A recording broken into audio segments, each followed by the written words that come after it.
दाता एक राम भिखारी सारी। आप सबको याद है भाई। दाता एक राम भिखारी सारी। वास्तव में भगवान दाता हैं, सब भिखारी हैं, कोई दाता नहीं है। तो जथोत्तमम अश्लोक जनाश्रयारति ही, और उनका प्रेम भगवान में था और उनके प्रेमियों में था। तो एवं सदा कर्म कलापमात्मनं परेधि जज्ञे भगवद्यथोछजे शरणात्म भावं विदधन् महीमिमां तनिष्ठ विप्रावीत ससासः। एवं सदा कर्म कलापमात्मनं, वे जितने भी कर्म करते थे स्वयं परे अधिजज्ञ, परे परम ब्रह्म, ये जो भी काम करते थे भगवान के लिए करते थे, अपने इंद्रिय तृप्ति के लिए नहीं। देखिए भक्ति बहुत सरल है, सहज है। आपको कुछ छोड़ने की आवश्यकता नहीं है, कुछ भी नहीं छोड़ने की आवश्यकता है, बस उसको बदलने की आवश्यकता है। जैसे आप खा तो रहे, सब कोई खाते ही, वही थोड़ा बदल देना है, बढ़िया से बना करके उनके सामने रख देना है ना। इसी से हमारा मंगल हो जाएगा। केवल इतनी क्रिया से ठाकुर जी प्रसन्न हो जाएंगे। और उनको भोग नहीं लगाते, ऐसे ही खाते हैं। तो उनको कहा गया गीता में, जगशिष्टा सनसंतो मुच्यन्ते सर्वकिल विषयी भुंजते तो घम पापा जे पचयन्त्व नराधमा।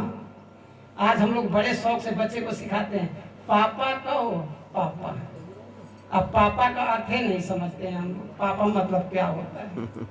और भी बोलते हैं मम्मी, मम्मी के भी अर्थ आप लोग जानते हैं। मम्मी क्या? हाँ बाबा, देखो सही कहा। मरे हुए शरीर को शीशे में पैक करके रख दी जाए, उसको कहते हैं मम्मी। हम लोग भी बच्चे को सिखाते हैं, बच्चा का मम्मी। माता जी, माँ, ये शब्द है वास्तव में हमारे सनातन धर्म का, ये शब्द है। माँ, मैया, माता जी, ये शब्द है ना। पिताजी, ये शब्द है ना कि पापा। पापा नहीं। तो यहाँ तो गीता में कहते हैं, मुझते सर्वघम पापा जे पचयान नराधमा। जो जग के अवशिष्ट भाग को नहीं खाता है, वो पापों को खाता है। पापा बहुवचन है, कई पाप, जितने भी पाप हैं, अगर भगवान को निवेदन करके नहीं खाते हैं तो सारे पाप को आप खा रहे हैं। इसीलिए भगवान को निवेदन करके अगर आप प्रसाद ग्रहण करेंगे तो सारे पापों से मुक्त हो जाएंगे। अब प्रश्न है कि लहसुन प्याज ठाकुर जी खाते नहीं, हम छोड़ें कैसे? तो बिना लहसुन प्याज के बनाना चाहिए। अच्छा, यहाँ बिना लहसुन प्याज के बनता है तो क्या अच्छा नहीं लगता है? लगता है कि नहीं? यहाँ पे इस परिवार में लहसुन बनते हैं। ये परिवार की हम बात नहीं कर रहे, हम जनरली बात कर रहे हैं जी। हम तो ये बात को समझा रहे हैं।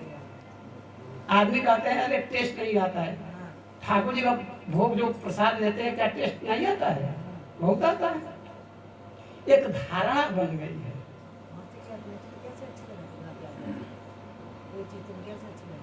ये सब तमोगुणी भोजन है, तमोगुण को बढ़ाने वाला है। इसीलिए ठाकुर जी जो कहते हैं वो अर्पण करना पड़ेगा। पत्रम पुष्पम फलम तोयम जो में भक्त्या प्रयच्छति तदा भक्त स्नामि प्रयत्नात्मनः। भगवान कहते हैं पत्रम पुष्पम ये दो, जलम ये दो। हमारे पास जो भी है, चावल है, दाल है, रोटी है, जो भी है, ठाकुर जी आपसे पेड़ा और रबड़ी मलाई नहीं मांग रहे हैं। ठाकुर जी कहते हैं तुम्हारे घर में जो है, जो तुम खाते हो वही पहले हमको दे करके तब खाओ, तब सारे पापों से आप मुक्त हो जाओगे। देखिए खेती करने में कितने कीड़े मरते हैं, है ना? खेती करने में कीड़े मरते हैं ना, तो वो पाप कहाँ जाएगा? आपके ही ऊपर जाएगा ना, कहाँ जाएगा? और खेती से कितने जीवों की रक्षा होती है ना? तो पाप भी बना और पुण्य भी बना, तो आपको पाप भी भोगना पड़ेगा और पुण्य भी भोगना पड़ेगा, दोनों भोगना पड़ेगा। लेकिन वही अन्न अगर ठाकुर जी को अर्पण कर दी जाए तो ना आपको पाप लगेगा ना पुण्य लगेगा। तो वो हो गया भक्ति। आपकी खेती करना हो गया भक्ति, आपका व्यापार हो गया भक्ति, आपका बिजनेस हो गया भक्ति। बिजनेस क्यों कर रहे हैं भैया? घर में संत ब्राह्मण आ जाएंगे, ठाकुर जी हैं, उनकी सेवा होगी, तो आपका नौकरी भक्ति बन गया। नौकरी छोड़ने की आवश्यकता नहीं, खेती छोड़ने की आवश्यकता नहीं। झाड़ू मार रहे हो, हरे कृष्णा कृष्णा कृष्णा हरे हरे, हरे राम राम राम हरे हरे। झाड़ू मार रहे हो, झाड़ू मार रहे हो, और झाड़ू मारते हुए मुंह से लेना है ना, मुंह से तो झाड़ू मारना नहीं है, हाथ से मारना है और मुंह से हरि का नाम लेना है। यही करना है। गोपी लोग यही करती थी। दही मथते समय गोविंद गोपाल गाती थी, झाड़ू मारते समय गोविंद गोपाल गाती थी, स्नान करते समय गोविंद गोपाल गाती थी। इसको जीवन में उतारना है, आदत में लाना है। तो आदत में रहेगा तो मृत्यु के समय भगवान का स्मरण आ गया तो फिर भैया जन्म मृत्यु जरा व्याधि सब सदा के लिए छूट जाएंगे। इसीलिए अब चाय कोई पी रहा है तो मृत्यु के समय चाय याद आएगी कि राम नाम याद आएगा? ये बताइए। चाय याद आएगी, समय हो जाएगा तो चाय याद आएगी, और चाय को याद करते करते मर गए, अब जीवन भर पीते रहो चाय।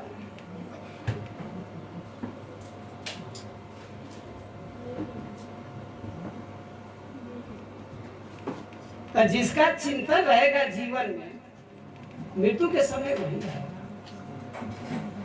मृत्यु के समय हमारे जितने भी कर्म है एक रील की तरह घूमता है नेत्र के सामने। अब मन जहां अटका वो जीव उस योनि में चला जाता है। इसीलिए अगर घर में कोई पक्षी आदमी पालते हैं ना, तो मृत्यु के समय उसको दूर रख देनी चाहिए, सामने ठाकुर जी का फोटो लगा देनी चाहिए, और हो सके तो उसके पास बैठ करके महामंत्र का धीरे धीरे कीर्तन करना चाहिए। भले उसका होश नहीं है, उसके कान में अगर नाम जा रहा है और उस समय उसका शरीर पूरा होता है तो बैठ उठ जाता है।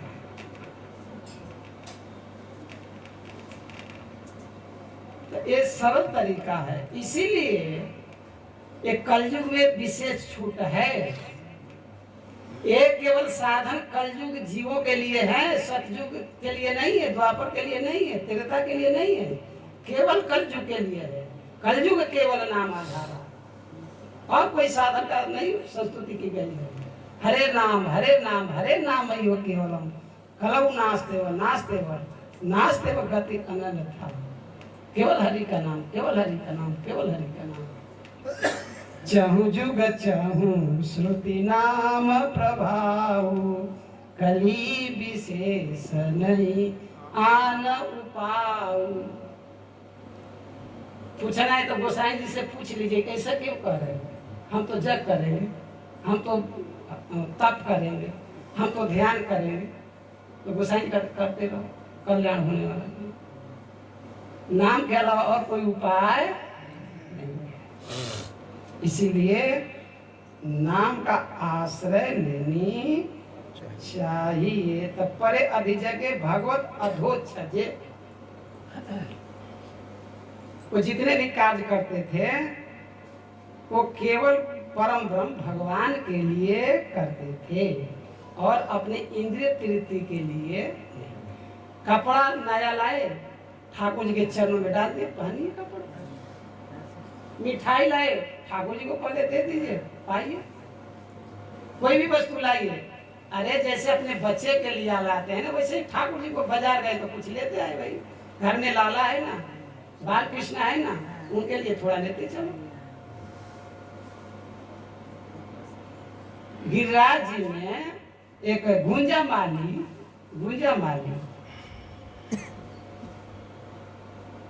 गोपाल जी की सेवा करती थी, और गोपाल जी रिझ गए तो मैया से बतराते बात करते। तो एक बार की बात है, ये ब्रजवासी, ये कलयुग की बात है, ब्रजवासी बालक वो कुटिया के सामने खेल रहे थे, तो गोपाल जी भी अपने कुटिया से निकल करके ब्रजवासी बालकों के साथ खेल रहे हैं। और धूल उठा कर फेंक रहे हैं एक दूसरे के ऊपर। बच्चों का खेल तो यही क्या है एक दूसरे के ऊपर धूल फेंक रहे हैं। ठाकुर जी ने ब्रजवासी बालकों के ऊपर धूल ऐसे मतलब धूल फेंके। अब ब्रजवासी बालक अब भाई इसको फेंके तो भाग करके कुटिया में चले गए। अब वो लेकर के दौड़े फेंकने के लिए, और मैया ने डांट लगाई, डांट फटकारती, तुम लोग इतने उतंड हो गए हो, ये गोपाल जी के ऊपर धूल फेंक रहे हो।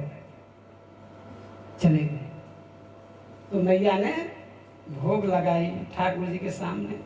ठाकुर जी बोले मैं नहीं खाऊंगा। ठाकुर जी गोपाल जी क्या बोले, मैं नहीं खाऊंगा। जय जय, क्यों नहीं खाओगे? अरे हमारे शाखा को तुमने गाली दे करके भगा दी हैं? हम उसके साथ खेलते थे हैं? हम धूल डाला, उन लोगों की पारी थी, हम पे डालने के मैं भाग गया, और तुम ये देखी नहीं और उल्टे डांट करके भगा दी। हाँ हाँ खाती हूँ। मैया बोली हाँ हाँ खाती हूँ, आज खा लो, कल से कहना खांची भर धूल तेरे पे डाल दूंगा।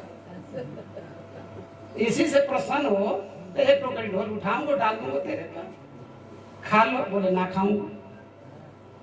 अड़ गए, ना खाऊंगा, नहीं खाएंगे। बोले कैसे खाओगे?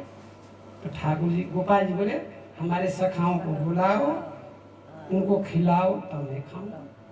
तो मैया बोले अच्छा। लाला सुनियो, ना ना ना मैं तेरे पास ना आऊंगा तुम्हारे लिए। अरे लाला ना मारूंगा, इधर आया लड्डू दो लड्डू। अब बच्चे तो बच्चे हो रहे हैं ना, लड्डू के नाम पर तो ब्रजवासी बालक दौड़े। हाँ मैया दे। मैया ने बुलाई, सबको गोद में बैठा करके प्रेम से खिलाई, और ये महाराज भी खाए। हाँ ये महाराज भी खाए, इसीलिए तो रूठे थे। तो भैया ये हैं ब्रज के ठाकुर।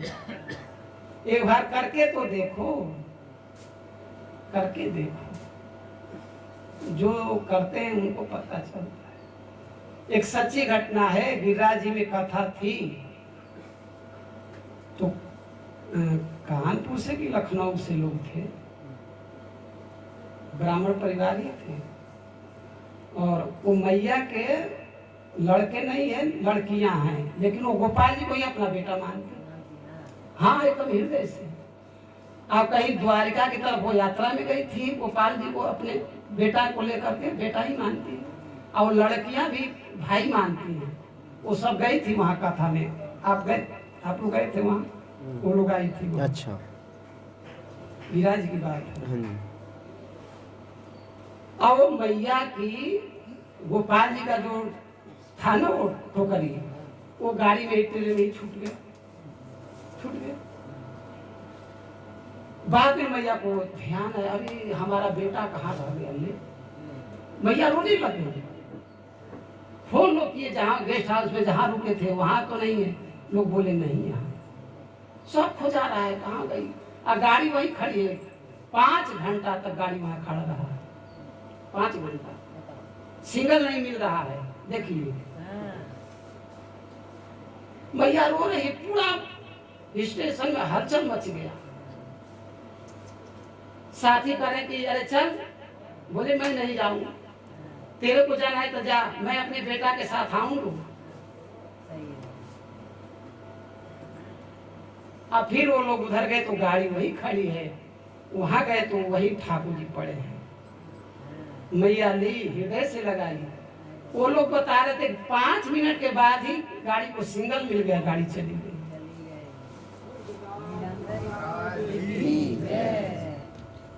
मैया गदगद हो रही थी, उनकी लड़की भी गदगद हो रही थी। कहते ये मेरे भाई हैं, हमारे भैया, हम इनको राखी बांधती हैं। अब आप इसको क्या कहेंगे? ये प्रत्यक्ष प्रमाण है तो क्या है? और किसको क्या किसे समझाया जाए, कैसे विश्वास दिलाया जाए? तो हमसे लोग बताया ये है भैया, ठाकुर जैसा सुलभ और कोई नहीं हो सकता है। जितना ठाकुर जी सुलभ है और कोई सुलभ नहीं है। ये जीवन पर्यंत साथ देते हैं। जीव नरक में जाता है, ठाकुर जी वहां जाते हैं जीव के साथ। जैसे बच्चा को घाव हो जावे तो मैया हॉस्पिटल में ले जाती है, डॉक्टर चीरा लगाते हैं तो बच्चा रोता है, चिल्लाता है, तो मैया थपकी लगाती है, बच्चे को प्यार करती है, दुलारती है, आश्वासन देती है, बेटा चुप रह जा, तेरा घाव ठीक हो जाएगा। ऐसे ही पाप कर्म करके जीव नरक में जाता है, वहां कष्ट भोगता है, तो ठाकुर जी उस जीव को आश्वासन देते हैं, बच्चा तेरा घाव ठीक हो रहा है, थपकी देते हैं, प्यार देते हैं। तो जीव नरक में जाए तो ठाकुर वहां भी जाते हैं, जीव स्वर्ग में जाए तो ठाकुर वहां भी जाते हैं। संसार के लोग कौन जाता है साथ में? कौन जाता है? एक श्लोक में कहा गया है, गाड़ी मोटर आज के जैसे पहले हाथी घोड़े रहते हैं, मरने के बाद वो हाथी हथिसार में, घोड़े घोड़सार में रह जाते हैं। और पत्नी कहाँ तक साथ देती है? देवड़ी तक, देवड़ी तक साथ देती है, उसे आगे साथ नहीं देती है। और स्वजन शमशान तक साथ देते हैं। ऐ शरीर चीता तक, उसके बाद कौन साथ देता है? उसके बाद साथ अगर धर्म किए हैं तो धर्म साथ देगा, भक्ति किए हैं तो भक्ति साथ देगा, भगवान साथ देते हैं और कोई साथ नहीं देता है। जीव अकेला रहता है, अंधकार, घोर अंधकार रहता है, जीव भटकता है। फिर कर्मों के अनुसार नरक में जाता है। 28 प्रकार के नरक तो भागवत में और भी नरक हैं, गरुड़ पुराण आदि में। हाँ, तो जीवों के लिए बनाया गया, जैसा कर्म हो जाता है। और देखिए, कर्म किए बिना हम लोग एक क्षण भी नहीं रह सकते। ये मन में कुछ सोचना, ये भी एक कर्म है। क्रिया करना भी कर्म है। देख रहे हैं, एक कर्म है। कर्म करेंगे तो पाप होगा ही, अब पाप होगा तो नरक में जाएंगे ही। तो ऐसा कौन सा साधन है जो पाप निर्मूल हो जाए? देखिए, जंगल में बांस का जंगल होते हैं, गर्मी के दिनों आपस में टक्कर में लग करके आग निकल जाते हैं, अग्नि लग जाती है, सारा जंगल जल जाता है ना? जंगल मान लीजिए साफ हो गया, बांस जल गया, जंगल साफ हो गया। लेकिन जब बरसात में बारिश होता है तो फिर मोटे मोटे कोपल निकल जाते हैं ना? ऐसे ही पाप का मार्जन शास्त्र में तरह तरह के हैं। मार्जन तो हो जाते हैं, लेकिन पाप करने की वृत्ति नष्ट नहीं होती है, पुनः पाप हो जाते हैं। ऐसा कौन सा साधन है जो पाप करने की वृत्ति नष्ट हो जाए? जैसे बांस के जड़ को उखाड़ दी जाए, जड़ से उखाड़ दी जाए बांस को, तो वहां कितना हूं बारिश का अमृत रिवर्स है तो बांस निकलने वाला है नहीं है, क्योंकि जड़ ही नहीं है। ऐसे ही पाप को जड़ से खत्म करता है भगवत कथा, हरि नाम, और कोई साधन जड़ से खत्म करता नहीं। अब भगवान को जब एक बार जीव समर्पण कर देता है तो भगवान उसके सारे पापों को माफ कर देते हैं। कोई एक बार कृष्ण नाम कहता है, सारे पाप उसके उसी समय ध्वस्त हो जाते हैं। तो नाम की अनंत शक्ति है। एक श्लोक में कहा गया, नाम में इतनी शक्ति है कि आप जीवन पर्यंत पाप करिए, जब से होश आया 24 आवर्स आप पाप करिए, 24 घंटा, फिर भी नाम में वो शक्ति है कि उतना आप पाप नहीं कर सकते हैं। नाम में अनंत शक्ति है। नाम की तुलना और किसी से नहीं की जा सकती है, न दान से, न तप से, न व्रत से। नाम की तुलना नाम से ही हो सकती है। नाम की तुलना और कोई साधन से नहीं हो सकती है। तो आप लोग बुद्धिमान है, आप खुद निर्णय कर लीजिएगा। हैं? अच्छा, तो आप कर रहे हैं।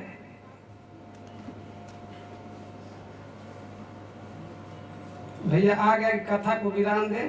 जय जय श्री राधे श्याम। कीर्तन करिए। हम क्या आप कहेंगे अभी तो बंद कर, नहीं 2 घंटा कर तो करते।